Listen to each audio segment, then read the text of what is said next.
প্রিয় ছাত্রছাত্রীরা, আজ মডেল কোশ্চেন পেপার 4 রায়-মার্টিনের 891 পেজ আলোচনা করব।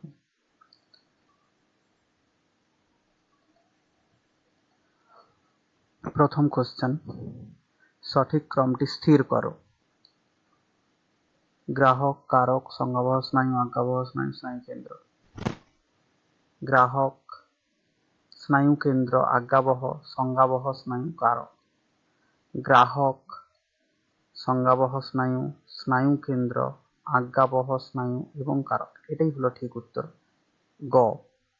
কারণ গ্রাহক উদ্দীপনাটা গ্রহণ করে, সংজ্ঞাবহ স্নায়ুর মাধ্যমে কেন্দ্রীয় স্নায়ুতন্ত্রের দিকে নিয়ে যায়, তো এটা তাই মিডিলে আছে কেন্দ্রীয় স্নায়ু, এবং তারপর কেন্দ্রীয় স্নায়ু একটা ডিসিশন নেয়, সেটি আজ্ঞাবহ বা চেষ্টীয় স্নায়ুর মাধ্যমে কারক অঙ্গে প্রেরিত করে, যার ফলে কারক একটা নির্দিষ্ট কাজ সম্পন্ন করতে শুরু করে। পরবর্তী কোশ্চেন, প্রদত্ত কোন হরমোন অগ্র পিটুইটারি থেকে ক্ষরিত হয়? অগ্র পিটুইটারি থেকে ক্ষরিত হরমোন হলো TSH, অপশন ঘ, থাইরয়েড স্টিমুলেটিং হরমোন। যদিও থাইরক্সিন ক্ষরিত হয় থাইরয়েড গ্রন্থি থেকে, ADH ক্ষরিত হয় পশ্চাৎ পিটুইটারি এবং অক্সিটোসিনও ক্ষরিত হয় পশ্চাৎ পিটুইটারি, তাই অ্যান্সার ঘ হবে উত্তর। পরবর্তী কোশ্চেন, সঠিক জোটটি নির্বাচন করো। ক্লামাইডোমোনাস ট্রপিক চলন। এটা ভুল, কারণ ক্লামাইডোমোনাসের ক্ষেত্রে দেখা যায় ফটো ট্যাকটিক চলন। শ্বাসমূল ন্যাস্টিক চলন, এটিও ভুল। শ্বাসমূল এক প্রকারের অনুকূল আলোকবর্তী চলন দেখায়, অর্থাৎ ফটোট্রপিক অনুকূল বা প্রতিকূল জিওট্রপিক চলন দেখায়। বনচাড়াল প্রকরণ চলন, এটিই ঠিক, কারণ বনচাড়ালের ক্ষেত্রে রসস্ফীতিজনিত চলন লক্ষ্য করা যায়। লজ্জাবতী ট্যাকটিক চলন, লজ্জাবতীর ক্ষেত্রে সিসমোনাস্টিক চলন দেখা যায়, স্পর্শ করলেই মুদে যায়, একে সিসমোনাস্টিক চলন বলা হয়, তো অপশন গ হবে উত্তর। পরবর্তী কোশ্চেন, মাইটোসিস কোষ বিভাজনের ক্যারিওকাইনেসিসের কোন কোন দশায় যথাক্রমে জল সংযোজন ও জল বিয়োজন ঘটে? প্রথমে বলেছে জলের সংযোজন কোথায় ঘটে। জলের সংযোজন ঘটে কিন্তু টেলোফেজ দশায়, ফলে যে ক্রোমোজোম থাকে সেই ক্রোমোজোমটা খুলে যায় এবং ক্রোমাটিন তন্তু আকার ধারণ করে, এবং জলের বিয়োজন ঘটে, অর্থাৎ জল বাইরে বেরিয়ে যায় প্রোফেজ দশাতে, যার ফলে জল যদি বাইরে বেরিয়ে যায় তখন দেখা যায় যে ক্রোমাটিন তন্তুগুলো পেঁচিয়ে ক্রোমোজোম আকার ধারণ করতে। পরবর্তী কোশ্চেন, অযৌন এবং যৌন জননের মধ্যে নিচের পার্থক্যগুলি বিবেচনা করো এবং কোনগুলি সঠিক তা বেছে লেখো। একই প্রজাতির বিপরীত লিঙ্গের দুটি জনিত্রী জীবের প্রয়োজন। অযৌন জননে দুটি নয়, একটি জনিত্রী জীবের প্রয়োজন, তাই এটি একটি ভুল। একই জনিত্রী জীব থেকে অপত্য জীব সৃষ্টি হয় না, এটি দুটি জনিত্রী জীবের প্রয়োজন হয়, একটি মেল এবং একটি সবসময় ফিমেলের প্রয়োজন হয় জনন ঘটানোর জন্য, তাই এটিও ভুল। পরবর্তী কোশ্চেন, কোষ বিভাজন বা রেণু উৎপাদনের মাধ্যমে এই ধরনের জনন সম্পন্ন হয়, এটা পুরো ঠিক। আর গ্যামেট উৎপাদন ও মিলনের মাধ্যমে এই ধরনের জনন সম্পন্ন হয়, এটাও ঠিক। গ্যামেটের উৎপাদন হয় এবং সে দুটো মিলিত হয়, পুংগ্যামেট এবং স্ত্রী গ্যামেট। পরবর্তী কোশ্চেন, অ্যামাইটোসিস, মাইটোসিস ও মিওসিস নির্ভর। তো এটি অ্যামাইটোসিসের ফলেও হয়, মাইটোসিসের ফলেও হয়, মিওসিসের ফলেও হয়। অনুন্নত জীবেদের ক্ষেত্রে তিনটেই হয়, কিন্তু এটি শুধুমাত্র মিওসিসের মাধ্যমে শুক্রাণু বা ডিম্বাণু সৃষ্টি করে। এটা একটা শুক্রাণু, এটি মিওসিসের মাধ্যমে শুরু হয় ঘটে, আর এটি একটি ডিম্বাণু, এটি মিওসিসের মাধ্যমে সৃষ্টি হয়। তাহলে দুয়েরটা যেমন ঠিক, তিনেরটাও ঠিক। 4 বলেছে অপত্য জীবের মধ্যে প্রকরণ দেখা যায়, এটা পুরো ভুল, কারণ অপত্য জীবের মধ্যে প্রকরণ যখন যৌন জনন হয় তখনই ঘটে, আর হুবহু জনিত্রী জীবের ন্যায় হয় এটি অযৌন জননের ক্ষেত্রে, যৌন জনন হবে না, এটাও ভুল। তো অপশন খ হবে ঠিক, 2 আর 3 ও ঠিক এখানে আছে পার্থক্যগুলোতে। পরের কোশ্চেন 1-6, মানব পরিস্ফুটনের যে দশায় স্বাভাবিকভাবেই স্মৃতিশক্তি ও দৃষ্টিশক্তি দুর্বল হতে থাকে সেটি হলো বার্ধক্য দশাতে। এই সময় আরো বিভিন্ন রোগ দেখা যায়, যেমন চোখের ক্ষেত্রে ক্যাটারেক্ট বা ছানি পড়া দেখা যায়, স্মৃতিশক্তি তো দুর্বল হয়, কারণ অনেক স্নায়ু নষ্ট হতে থাকে, দেহের অপচিতিমূলক বিপাক প্রক্রিয়া ঘটতে থাকে। এছাড়াও আর্থারাইটিসের মতো রোগ লক্ষ্য করা যায়। পরের question, capital B small B capital R small R genotype থেকে যে যে গ্যামেটগুলো উৎপন্ন হবে সেগুলি কি? এখানে capital B capital R, capital B small B capital R, small B small R, অর্থাৎ একটি যে জিন সেটি বিপরীতধর্মী জিনের সঙ্গে স্থানান্তরিত হয়, এটাকে স্বাধীন বিন্যাসের সূত্র বলা হয়। কিন্তু এক্ষেত্রে বাকিগুলোতে দেখলে দেখা যাবে এই যে একটি ক্যাপিটাল বি স্মল বি, এটা এটা এই কারণে এটা হবেনি, ক্যাপিটাল আর স্মল আর এই কারণে এটা হবেনি, আবার এটাতেও ক্যাপিটাল আর একই জিনের সাথে কখনোই গ্যামেট তৈরির সময় স্থানান্তরিত হয়নি। গ্যামেট তৈরির সময় সব সময়ের জন্য একটি জিন বিপরীতধর্মী জিনের সাথে সম্ভাব্য সকল প্রকার সমন্বয়ে সঞ্চারিত হয়ে গ্যামেট তৈরিতে অংশগ্রহণ করে। তাই এটি হবে অ্যান্সার ক। এরপর পরবর্তী কোশ্চেন 1-8, মেন্ডেলের সূত্রের ব্যতিক্রম 9 কোনটা? মেন্ডেলের সূত্রের ব্যতিক্রম 9 হলো প্রচ্ছন্নতা। কিন্তু সহপ্রকটতা, অসম্পূর্ণ প্রকটতা, লিঙ্কেজ এগুলো সবই মেন্ডেলের সূত্রের ব্যতিক্রম। সহপ্রকটতা মানে দুটো বৈশিষ্ট্য একত্রে প্রকাশিত হওয়া, অসম্পূর্ণ প্রকটতা মানে দুটো বৈশিষ্ট্যের কোনোটাই প্রকাশিত না হয় না, তার মধ্যবর্তী একটি বৈশিষ্ট্য প্রকাশিত হয়। আর লিঙ্কেজ যেটি স্বাধীন বিন্যাসের সূত্রের ব্যতিক্রম, সেক্ষেত্রে পাশাপাশি জিনগুলো একসাথে অপত্যের মধ্যে স্থানান্তরিত হওয়ার প্রবণতা দেখায়। এটি হলো মেন্ডেলের লিঙ্কেজও একটি মেন্ডেলের ব্যতিক্রম। তো অ্যান্সার হবে প্রচ্ছন্নতা। পরবর্তী কোশ্চেন 1-9, থ্যালাসেমিয়া রোগীদের দেহে যে ধাতু জমা হয় সেটি কি? অ্যান্সার হবে লোহা। এই থ্যালাসেমিয়া রোগের ক্ষেত্রে রক্ত নিতে হয়, রক্ত দেওয়া হয় ঘন ঘন, তাই জন্য রক্ত তো বিনষ্ট হয়ে যায় যকৃতে গিয়ে, কিন্তু তার যে লোহা সেটা দেহে জমা হয়। সেই লোহা জমা হওয়ার ফলে দেখা যায় অস্থির অতিরিক্ত বৃদ্ধি হয়, যকৃৎ বেড়ে যায়, প্লীহা বৃদ্ধি হয়। চিলোসিস পদ্ধতিতে এই লোহাকে বাইরে বের করা হয়।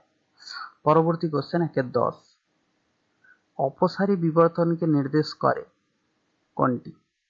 অপসারী মানে সমবৃত্তীয় অঙ্গ।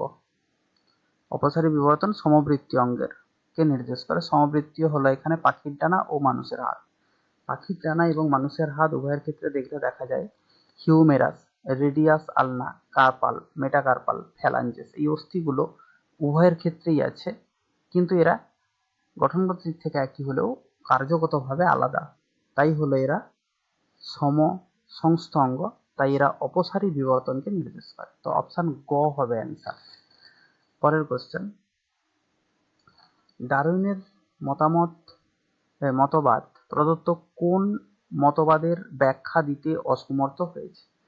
ডারউইন প্রকরণ সম্পর্কে কিছু বলতে পারেননি, এটি ডারউইন ব্যাখ্যা দিতে পারেননি, প্রকরণ সম্পর্কে কিছু বলতে পারেননি। পরবর্তী কোশ্চেন, পায়রার ফুসফুসের সঙ্গে বায়ুথলির সংখ্যা কটি? বায়ুথলির সংখ্যা অ্যান্সার হবে 9টি, অ্যান্সার 9। পরবর্তী কোশ্চেন, প্রদত্ত কোন হটস্পটের এন্ডেমিক প্রজাতি রেড পান্ডা? এন্ডেমিক প্রজাতি মানে ওই জীবটি ওই নির্দিষ্ট স্থানেই সীমাবদ্ধ, পৃথিবীতে আর কোথাও নেই, তাকেই বলা হয় এন্ডেমিক প্রজাতি। সেক্ষেত্রে এন্ডেমিক প্রজাতি পূর্ব হিমালয়, রেড পান্ডা ঠান্ডা এলাকায় বসবাস করে, তাই অপশন ক হবে সঠিক উত্তর, পূর্ব হিমালয়। পরের কোশ্চেন 1-14, নাইট্রোজেন চক্রের কোন ধাপের সঙ্গে অণুজীব নাইট্রোসোমোনাস ও নাইট্রোব্যাক্টর সংশ্লিষ্ট? এই দুটি নাইট্রিফিকেশনের সঙ্গে সম্পর্কিত। নাইট্রিফিকেশনের সময় এই দুটি ব্যাকটেরিয়া কাজ করে, নাইট্রোসোমোনাস ও নাইট্রোব্যাক্টর। পরবর্তী কোশ্চেন 1-15, বায়ু দূষক এসপিএম এর ব্যাস কত? এসপিএম মানে সাসপেন্ডেড পার্টিকুলার ম্যাটার, এর ওজন হলো 0.01 থেকে 100 মিউএম পর্যন্ত, তাই এরা অনেক দিন পর্যন্ত বাতাসে ভেসে বেড়াতে পারে। পরবর্তী কোশ্চেন বিভাগ খ ড্যাশ পূরণ, অস্থির সঙ্গে পেশিকে যুক্ত রাখতে সাহায্য করে কি? অস্থির সাথে পেশিকে যুক্ত রাখতে সাহায্য করে টেন্ডন। টেন্ডন অস্থির সাথে পেশিকে যুক্ত রাখতে সাহায্য করে। কিন্তু এখানে আরেকটা কথা মনে রাখবে, অস্থির সঙ্গে অস্থিকে যুক্ত রাখতে সাহায্য করে কে? অ্যান্সার হবে লিগামেন্ট। মেরুদণ্ডী প্রাণীদের ভ্রূণের পরিস্ফুরণ ও বৃদ্ধির সময় ড্যাশ কোষ বিভাজন ঘটে? মাইটোসিস কোষ বিভাজন ঘটে। মাইটোসিসকে সমবিভাজনও বলা হয়, কারণ এক্ষেত্রে ক্রোমোজোম সংখ্যা সর্বদা একই থাকে। মাতৃকোষের ক্রোমোজোম সংখ্যা অপত্য কোষের ক্রোমোজোম সংখ্যার সমান হয়, তাই একে সমবিভাজনও বলা হয়। পরবর্তী কোশ্চেন 2-3, দুটি এক্স ক্রোমোজোমের একটিতে হিমোফিলিয়া রোগের জন্য দায়ী জিন থাকলে সেই মহিলাকে কি বলা হবে? দুটি এক্স ক্রোমোজোম আছে, দুটি এক্স ক্রোমোজোমের মধ্যে একটির কথা বলেছে হিমোফিলিয়া জিন বহন করলে, একটা এই ক্যাপিটাল এইচ, একটা স্মল এইচ। তো ক্যাপিটাল এইচটা তো তার স্বাভাবিক জিন, কিন্তু যখন আরেকটা জিন মিউট্যান্ট ঘটে হয়ে যাচ্ছে, এটা মিউট্যান্ট হচ্ছে, তখন দেখা যাচ্ছে সে বাহক হবে, কারণ সে সম্পূর্ণরূপে আক্রান্ত হবে। পরবর্তী কোশ্চেন, ফণিমনসা হলো এক প্রকারের ড্যাশ উদ্ভিদ। ফণিমনসা হলো এক প্রকারের জাঙ্গল উদ্ভিদ বা জেরোফাইট উদ্ভিদ। জাঙ্গল উদ্ভিদ বা জেরোফাইট উদ্ভিদ, কারণ এরা মরুভূমিতে জন্মায়। মরুভূমিতে জন্মানোর জন্য এদের বিশেষ টাইপের অভিযোজন লক্ষ্য করা যায়, তাই এদেরকে জেরোফাইট উদ্ভিদ বলা হয়। পরবর্তী কোশ্চেন 1-5, ছত্রাক নিঃসৃত ড্যাশ যকৃতের ক্যান্সার ঘটায়? ছত্রাক নিঃসৃত এক ধরনের টক্সিন যার নাম হলো অ্যাফ্লাটক্সিন। অ্যাফ্লাটক্সিন, যেটি যকৃতের ক্যান্সারের জন্য দায়ী। পরবর্তী কোশ্চেন 1-6, ভ্রূণস্থলীতে নিষেকের সময়ে ডিম্বাণুর দুই পাশে ড্যাশ কোষ থাকে? ডিম্বাণুর দুপাশে এখানে একটা ডিম্বথলি, ডিম্বক, ডিম্বকের মধ্যবর্তী স্থানে দুই পাশে দুটি সহকারী কোষ থাকে। এটা একটা সহকারী কোষ, এটা একটা সহকারী কোষ, এবং তার ঠিক নিম্নভাগে বড় নিউক্লিয়াস যুক্ত ভাবে অবস্থান করে ডিম্বাণুটি। তো এটি ডিম্বাণু, কিন্তু দুই পাশে দুটো আছে, এটা একটা আর এটা একটা সহকারী কোষ, বা এটাকে সাইনার্জিডসও বলা হয়। পরবর্তী কোশ্চেন, সত্য মিথ্যা নিরূপণ করতে বলেছে। 2-7, জিববেরেলিন হরমোন উদ্ভিদের অপরিণত পাতা ঝরে যাওয়া বন্ধ করে। অপরিণত পাতা ঝরে যাওয়া বন্ধ করে অক্সিন, তাই এটি অ্যান্সার মিথ্যা। পরবর্তী কোশ্চেন, প্লাজমোডিয়ামের সাইজন দশায় বহু বিভাজন দেখা যায়? এটা সত্য। সাইজন দশা বলতে প্লাজমোডিয়াম যখন আমাদের যকৃতে প্রবেশ করে এবং একটি কোষের মধ্যে অবস্থান করে অসংখ্য মেরোজয়েড সৃষ্টি করে, তাকেই বলা হয় তার সাইজন দশা, এবং এটি আমাদের ম্যালেরিয়া রোগ সৃষ্টির জন্য দায়ী হয় তখন। এটা সত্য। পরবর্তী কোশ্চেন, কোন জীবের চারিত্রিক বৈশিষ্ট্যের বাহ্যিক প্রকাশকে ফেনোটাইপ বলে? অবশ্যই চারিত্রিক বৈশিষ্ট্যের বাহ্যিক প্রকাশ কে বলা হয় ফিনোটাইপ, এটি সত্য। পরবর্তী কোশ্চেন, তিমি মাছের দেহে ভেনাস হৃৎপিণ্ড দেখা যায়? ভেনাস হৃৎপিণ্ড দেখা যায় মাছেদের ক্ষেত্রে, কিন্তু তিমি কোনো মাছ নয়, তিমি একটি স্তন্যপায়ী প্রাণী, তাই তিমি মাছেদের কখনোই ভেনাস হৃৎপিণ্ড দেখা যাবে না। এটা স্তন্যপায়ীদের ন্যায় হৃৎপিণ্ড, অর্থাৎ 4 প্রকোষ্ঠ বিশিষ্ট হৃৎপিণ্ড এদের ক্ষেত্রে দেখা যায়, তাই অ্যান্সার হবে মিথ্যা। পরবর্তী কোশ্চেন 2-11, নাইট্রোজেন আবদ্ধকারী নীলাভ সবুজ শৈবাল হলো অ্যানাবিনা? সত্য, কারণ নাইট্রোজেন আবদ্ধ করে এরকম নীলাভ সবুজ শৈবাল অ্যানাবিনা। নাইট্রোজেন সরাসরি তার দেহে নাইট্রোজেনকে আবদ্ধ করে, এর মৃত্যুর পর মাটিতে মিশে তার দেহ এবং মাটিতে নাইট্রোজেনের পরিমাণ বৃদ্ধি পায়, এটি অ্যান্সার হবে সত্য। পরের কোশ্চেন, ভঙ্গুর দূষক জীব বিবর্ধনের জন্য দায়ী? ভঙ্গুর দূষক জীব বিবর্ধনের জন্য দায়ী নয়, ভঙ্গুর হলে কখনো জীব বিবর্ধন ঘটাবেনি। অভঙ্গুর দূষকগুলোই জীব বিবর্ধনের জন্য দায়ী। অভঙ্গুর যেগুলো ভেঙে যায়নি সেগুলোই এক জীব থেকে অপর জীবের মধ্যে খাদ্য শৃঙ্খলের মধ্যে প্রবেশ করে যায় এবং জীব বিবর্ধন ঘটায় বা বায়োম্যাগনিফিকেশন ঘটায়। উদাহরণ, এটা অ্যান্সার হবে মিথ্যা। পরবর্তী কোশ্চেন, এবি স্তম্ভ মিলাতে বলেছে। বয়ঃসন্ধিকাল, বয়ঃসন্ধিকালকে বলা হয় ঝড় ঝঞ্ঝার কাল। বয়ঃসন্ধিকালকে বলা হয় যে কোনো কাজ এই সময় কঠিন কাজ করা হয়, তাই জন্য ঝড় ঝঞ্ঝার কাল বা ঝঞ্ঝা বিক্ষুব্ধ কাল বলা হয়েছে। ওয়াই ক্রোমোজোমের উপস্থিতি, ওয়াই ক্রোমোজোমে অবস্থিত জিনগুলোকে বলা হয় কলিন্ড্রিক জিন। অরণ্য ধ্বংস এবং বাস্তুতন্ত্রের ক্ষয়, এর ক্ষেত্রে কি দেখা যায়? জলবায়ুর পরিবর্তন। থ্যালামাস, একে তো বলা হয় রিলে কেন্দ্র বা রিলে স্টেশন। ডিম্বাশয় ফল গঠন করে। এবং হুগো দা ভ্রিস, এখানে কি বলেছে? হুগো দা ভ্রিস পরিব্যক্তিবাদ বা মিউটেশন। হুগো দা ভ্রিস হচ্ছে মিউটেশন তত্ত্বের প্রবক্তা, যাকে বাংলাতে পরিব্যক্তিবাদও বলা হয়। পরবর্তী কোশ্চেন, বিসদৃশ শব্দটি বেছে লেখো। Thiobacillus, pseudomonas, azotobacter, Nitrosomonas. দেখো, এগুলো সব পরিবেশের নাইট্রোজেনকে জীবদেহে একবার নিয়ে আসে এবং জীবদেহের নাইট্রোজেনকে পুনরায় পরিবেশে ফিরিয়ে নিয়ে যায়। তার মধ্যে থিওব্যাসিলাস, সিউডোমোনাস এবং নাইট্রোসোমোনাস জীবের নাইট্রোজেনকে, ঠিক আছে, অর্গানিজম বা জীব, কোনো জীবের নাইট্রোজেনকে বা কোনো প্রাণীর নাইট্রোজেনকে, অ্যানিমেল হতে পারে বা ধরো কোনো প্ল্যান্ট হতে পারে, এর মৃত্যুর পর সেই নাইট্রোজেনটাকে পরিবেশে ছড়িয়ে দিতে কাজ করতেছে এই তিনটা, থিওব্যাসিলাস, সিউডোমোনাস, নাইট্রোসোমোনাস। ঠিক আছে, থিওব্যাসিলাস ডিনাইট্রিফিকেন্স, সিউডোমোনাস ডিনাইট্রিফিকেন্স, আর নাইট্রোসোমোনাস এরা নাইট্রিফিকেশনে কাজ করে, আর এরা ডিনাইট্রিফিকেশনে কাজ করে।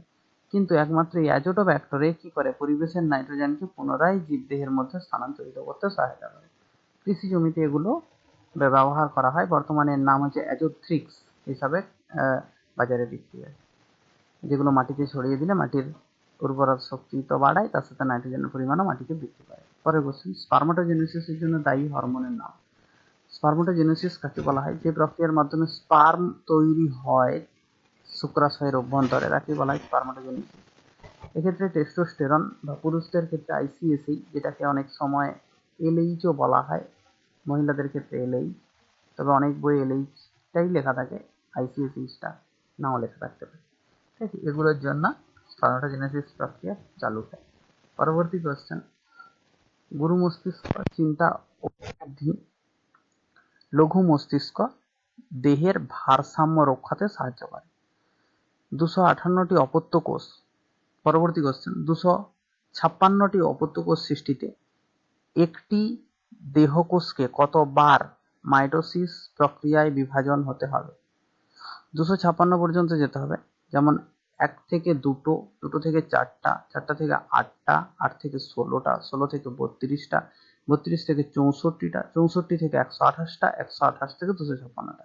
তাহলে 1, 2, 3, 4, 5, 6, 7, 8। তাহলে এটা অ্যান্সার হবে 8 বার। পরবর্তী কোশ্চেন, IUCN এর সম্পূর্ণ নাম লেখো। IUCN যেটি বিপদগ্রস্ত প্রজাতিকে উল্লেখ করে এবং ঘোষণা করে যে কোন উদ্ভিদটি বা কোন অরণ্যে অবস্থিত কোন জীবটি বিপন্ন হিসাবে পরিগণিত হবে বর্তমানে, তো এটি IUCNই করে। IUCN এর পুরো নাম international union for conservation of nature. আরেকবার বলছি, international union for conservation of nature. পরবর্তী কোশ্চেন, 2.24, থ্যালাসেমিয়া রোগের জন্য দায়ী জিন মানুষের কোন ধরনের ক্রোমোজোম বহন করে? এটি অবশ্যই থ্যালাসেমিয়ার জন্য অটোজোম বহন করে। পরবর্তী কোশ্চেন, পায়রার বাইথলি, রুই মাছের পটকা, অঙ্গসংস্থানগত অভিযোজন আর ক্যাকটাসের কাঁটা। সেক্ষেত্রে অঙ্গসংস্থানগত অভিযোজন হলো বাকি সবগুলো, রুই মাছের পটকা, রুই মাছের পায়রার বাইথলি আর ক্যাকটাসের কাঁটা, যেগুলো অঙ্গসংস্থানগত অভিযোজনের সঙ্গে সম্পর্কিত। পরবর্তী কোশ্চেন, উদ্ভিদ দেহের কোন অংশে নেগেটিভ জিওট্রপিক চলন দেখা যায়? অবশ্যই জিওট্রপিক চলন মানে কি? মাটির নিচের দিকে যাবে, কিন্তু নেগেটিভ মানে কি? নিচের দিকে না গিয়ে উপরের দিকে যাওয়ার কথা বলেছে। তাই জন্য কাণ্ড সর্বদা নেগেটিভ জিওট্রপিক চলন দেখায় কাণ্ডের ক্ষেত্রে। যদি কোনো কোশ্চেন বুঝতে অসুবিধা থাকে তাহলে তোমরা আমাকে মেসেজ করবে, আমি সেগুলোর ডিসকাস করে দেব বা অ্যান্সার বলে দেব।